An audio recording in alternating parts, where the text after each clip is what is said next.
The music just makes you sit up straighter, doesn't it? You feel regal. You feel regal when you hear the music. To Masterpiece Theatre. And you see Buckingham Palace, and then you look at your calendar, you've been counting down. 100 days. 100 days until the big royal wedding, Prince Will's and Kate Middleton, of course. And for any other couple who is 100 days out, they would have a checklist, which I'm sure the royal couple does as well. There's probably slightly more involved. Things like making sure you've got your flowers, your wedding band. Flowers, wedding band. Food. You need registry. Here it'd be a band or a DJ, but you need to do a registry, all of the things, Invites. honeymoon. Yeah. But there are certain things, of course, because this is a royal wedding, it's a royal family, there are some traditions that we're learning which may or may not be honored. So if they were picking their wedding bands, for example, there's this special gold. Yeah. Specific Specific that sort of has a rose tint to it, which traditionally has been used in the wedding bands. Dates back to 1923.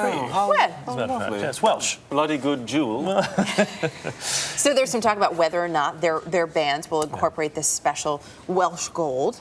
Comes from a certain mine there that they'll actually... Well, you know what's going to be interesting is how the bands will look next to the engagement ring, which is so beautiful. Maybe she won't wear them on the same finger, which a lot of women do these days. They have these gorgeous, elaborate engagement rings, which they don't necessarily need a wedding band, or they wear, one on each hand. Yep. There's so many options. And the other thing many. that is so difficult, too, in the planning process, It's a great ring. I think we've all been through it, it's the invites. Who do you invite? Who do you invite? And to trim that list down. Now, they're talking about 600 people for Westminster Abbey, but only 300 Less at the reception, for the because reception. over there they have less people at the reception, right? 300 Yes. people for the reception. And apparently the couple is they're given 100 invitations, and then they've got 200 other mandatories. 200 is not very many to split among when you think about it, not just the families, especially a royal family, but all the dignitaries. Especially since 4 are already taken. I mean, It's you're true. only really dealing with 100. Well, no, it's really pretty good 8 table. because we've got plus one, Plus one. right? It's true, Yes, so 192. Because my husband has already picked out his tux. Yeah, But there is and quite the a bit. kids. Yeah. And then, of course, the honeymoon.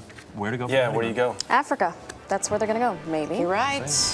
100 days. You're and watching counting. the Early Show on CBS.